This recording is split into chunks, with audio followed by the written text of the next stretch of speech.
that never shall you achieve righteousness unless you give something out of that which you love. You have stuff lying in your wardrobe for 6 months, 1 year, 5 months. You give it away because you don't need it. That is not given. That is not Alhaj. Karbala is an epitome.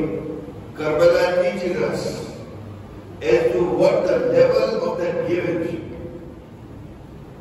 One may give one's wealth, one may give one's time, but when it comes to giving the ultimate that you desire and that you love, which is your life, that truly is a meaning of reaching towards righteousness, towards the idea of birr.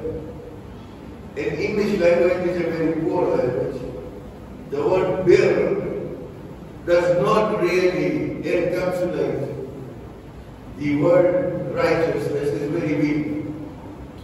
Birr is a meaning where you gather everything that is good, everything that is worth giving is something that is the meaning of birr. It is not really righteousness. But that is not my subject. My subject is, in the next few days that we will be together, is to analyze a period of history of Islam which sometimes tends to be overlooked. We come to Shana and we have our Alhaj, and so it should be. And then we move on to Ashrae Zainabiya to remember Aqilai Al-Muhashim, Bibi Zainab Salamullahi Alayha.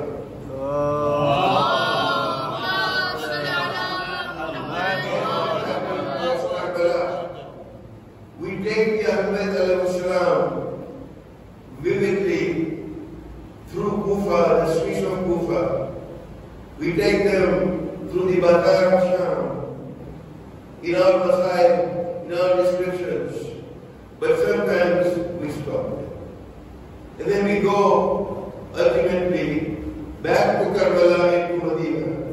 And that is the tartib that we have on our side, has been explaining, I'm sure, in the Masai that he will reiterate. That is why I'm going to not actually do the Masai. That honor belongs to one on the side here and not to reiterate and repeat. But the whole idea is that beyond reaching Medina in the history of Islam, we then move on to the Wiladat and the Wafat during the year. There is a period of 4 years, 60 after 61 Hijrah, which is often overlooked. This period.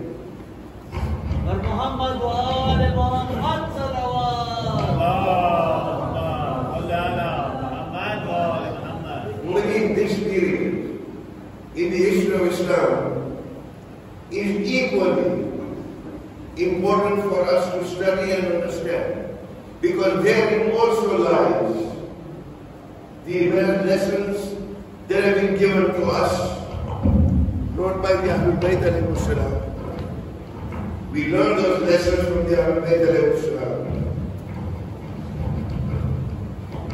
Salamat.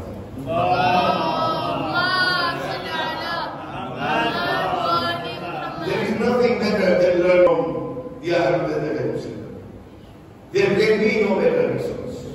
And we are so blessed to have that particular resource for us. But there is also another level of learning. And that level of learning is to see how the non-Masumin also act, who were like us, who had families, who were living a life within a society. They were not Masum, but they were pious people. They were God-loving people. They were people who had the fear of God in them. There were 3,000 men during that 4-year period, Mu'mineen, 3,000 people who also gave their shahada after the event of Karbala. Raise your hands. How many of you know about these 3,000 men after the event of Karbala? Who were these 3,000 men? And that is going to be, inshallah, the topic in the next few days, so that we share and we contribute to those also. And we not only contribute, but we also learn. As to what do I and you, as normal lay people can do when it comes to the Nusra, when it comes to the help of Muhammad Islam, when we turn in 4 different directions. At the Asr of Ashrae, to say, Alhamdulillah, Nasr Yansur. He turned in 4 directions. Who was he calling out to? All the Shuhada were supposed to give their lives, were lying on this level. Those who could do anything had gone. Mawla was calling upon us, each and every one of us, until the day of judgment, to say, Alhamdulillah. And what is that? Nusra of Imam Hussain al-Islam. We learned this from this group of 3,000 men who gave their lives. It is also an epitome of understanding the meaning of Tawbah. We listen to Hazrat Abu and we look at his life and how he turned around as what Tawbah can do for us. There were 3,000 men, the Tawabun or the Tawabin as they are called, who gave their lives post the event of God. That is really the subject in the next few days. I will try to develop it slowly because we need to understand. But before I do that, एक तमहीदी चीज ये है that we need to understand how to understand history. If we do not have an appreciation as to how you understand history, then history will read. Our children will say, we went to school, we learned the history of Tanzania, we learned this history, and they go away, they have no appreciation sometimes, because they are not taught to begin with to say, why should we know this? One who does not learn from history will never be able to move forward. The history of Islam, the history of Karbala, the history of our nations as we go through, the history of our own community. All these things need to be looked at. Yesterday, one of the slides so eloquently talked about the idea of Ma'rifah. Ma'rifah is God cognition. To actually understand Allah through your own heart so that you can become God-centered. This is Ma'rifah. Now, Ma'rifah comes through Aqaid, our theology. Ma'rifah comes through Akhlaq. Ma'rifah comes through Fiqh. All these things need to be ingrained for us to be able to be at that level of Ma'rifah. History, if I may say so, is the environment, is the crucible, is the vessel through which we can learn Akhlaq, through the Seerah of Ayman al-Islam and the Blessed Prophet Islam sallallahu alayhi wa sallam.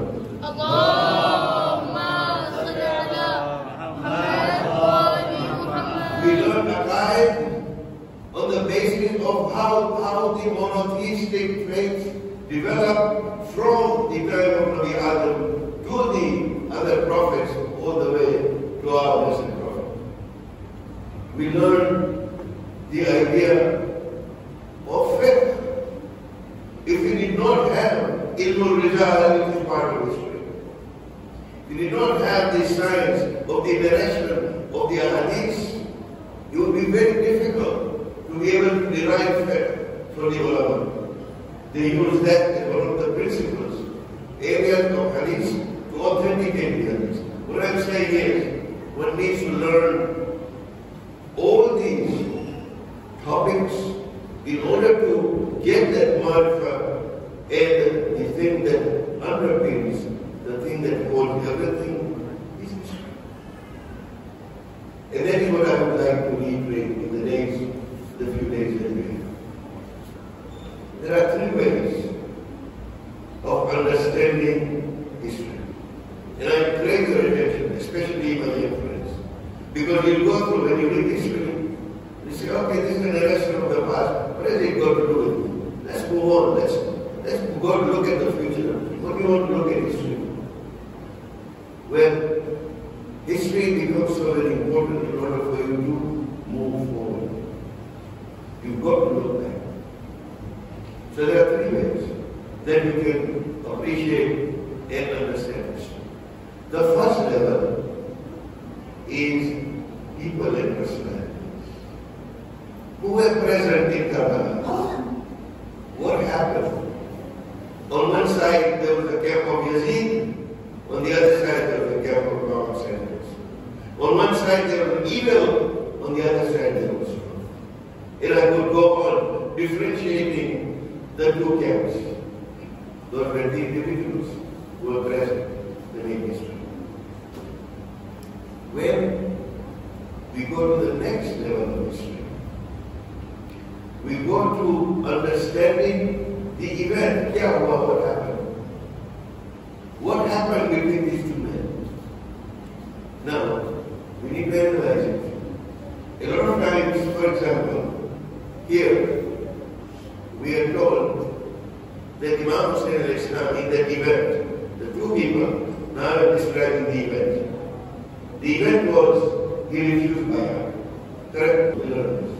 He refused bay'ah. He refused to pay allegiance to Yazid. And yes, we know, we understand that. But we need to, in order to truly understand history, we have got to go back to the actual words that Imam Hussain al-Islam uttered.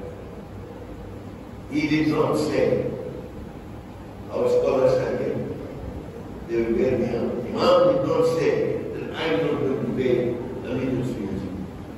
What he said was, the likes of me cannot pay allegiance to the likes of Yazid. Now, Imam Hussain al-Islam has universalized this message. It was not just a matter between him and Yazid. It was a matter for all humanity, for all times. When he said, the likes of me, and we all try to be as close as possible to the likes of Imam Hussain al-Islam in the Iman al-Islam. So when he says that the likes of me, he's including all of us. You see now that the actual words matter, the concepts matter. That we are not merely regurgitating facts.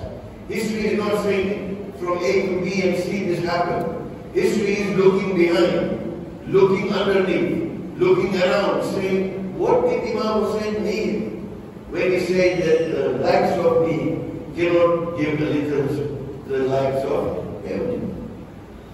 That includes us. That's the event. That's how we describe the event. There's a second basis of history.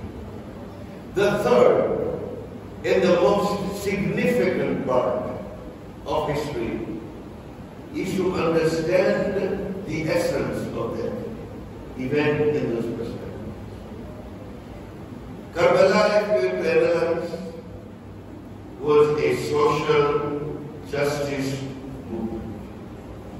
It was to uphold the principle of freedom, to uphold the principle of dignity, and to uphold the whole basis of how a human society must operate with rights and responsibilities. This is the meaning. These are not big words. Social justice is indeed part of our heart. You know, Walji, sometimes, as I said, we utter words and we maybe perhaps me, Allah knows best. I cannot be in anyone's mind, nobody else can be. But when I say Salaam Alaikum to you, my brother, I am saying peace be upon you.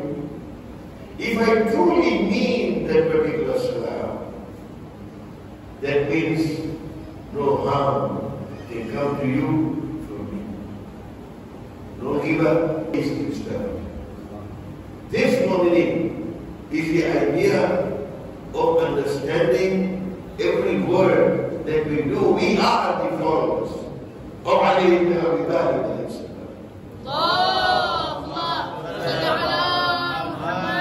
A critical thinker, an intellectual, a poet, a ruler, everything that we can say about him, we are his followers only. If we do not do that critical thinking, then who will? It's up to us to show the rest of the world the deen of the Shia Ali ibn Abi Talib alayhi salam. They are critical thinkers. They do things with understanding. I remember sometimes कि Karbala में हूँ मध्य को शुभ थे. Karbala में इंशाल्लाह if I can find it, I will recite it. But in there is a sentence which also Walji Sahib alluded to about Marifah. Then Gujarati might say कि हमें या लैतनी मत तो नहीं. हमें या लैतनी मत तो नहीं. मारिफत बगैर मत तो नहीं. Do not cry without the marifah. This is the true essence of our language. I don't want to labor on, my time is very short. We'd like to give the optimum time to Maulana Sahib here. I will just recount one more idea and then we'll continue with the Tawabun and the history of the Tawabun. This was to actually introduce how we are going to treat this. The place that we are sitting here, next door, what do we have? The masjid. This is the Imam Bari. We have the masjid. Some of us may know that the Quwwatul Islam Masjid in 1881, my memory serves me right, was the very first masjid that was established by the Khoja Shia Ashrae. The very first masjid. That masjid did not happen in Mumbai. That masjid did not happen in Karachi, where we had a large population. Now, we sit here next door, we have a historic place. We need to think what happened. Why is it that Zanzibar had the sharaf, that Zanzibar had that blessing to be able to establish the first Shia masjid on the land of Africa? There is a long history. It's not my subject here, although it is my subject of choice as a historian of the community.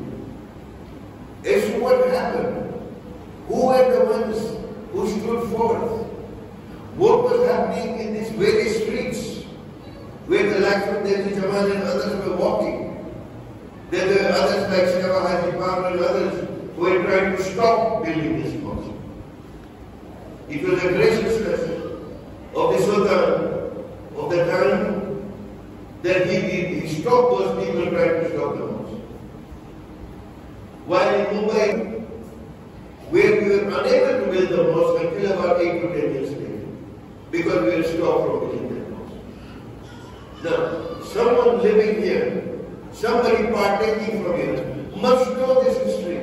Who these people were, what happened, who gave what to be able to do this. The community, the Khoja Shia community, did not just come into being without any incidents. Mu'minin, we do have 3 shaheeds in the community. 2 were martyred in Mumbai, trying to establish that very mosque. One was martyred in Karachi, when he was the first martyr, who came to the school of Ahlul Bayt, and he was killed purely for professing the faith. Mu'minin, this thing has not come to us easily. Now, if we don't understand history, we don't appreciate this. it came to the basis, and I will leave you with this thought, inshallah, and it will continue. But when these people were given a choice,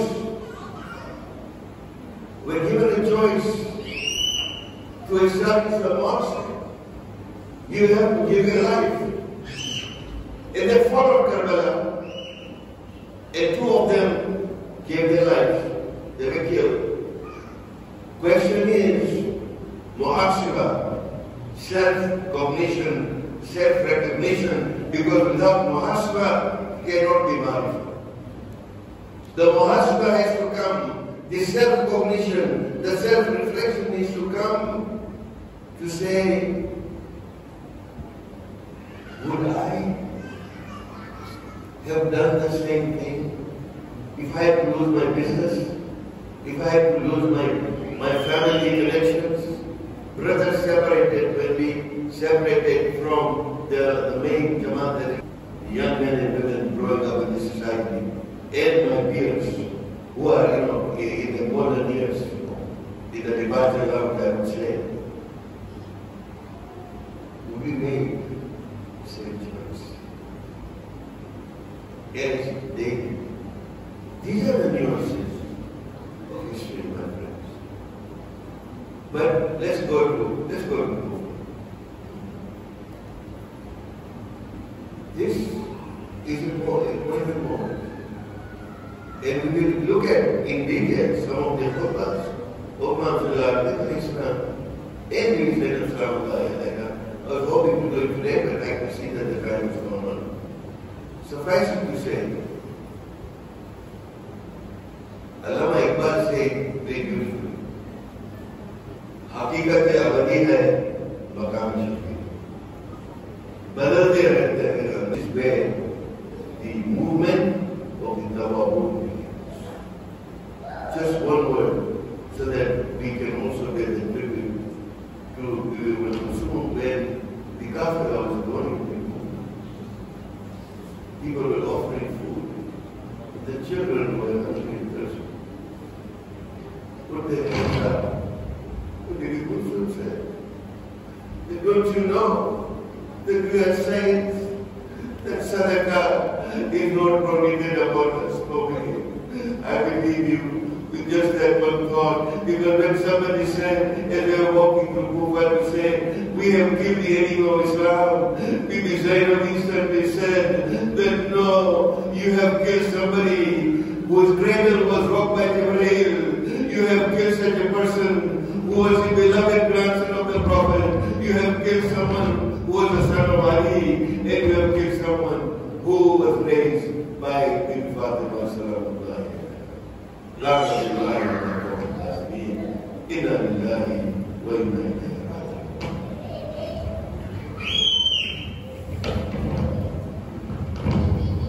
رحم الله من يقرأ على السورة المباركة الفاتحة.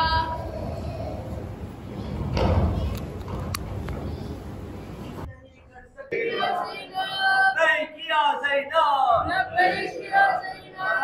وجود يا بيبي زينب بنت علي بآواز بلند صلوات.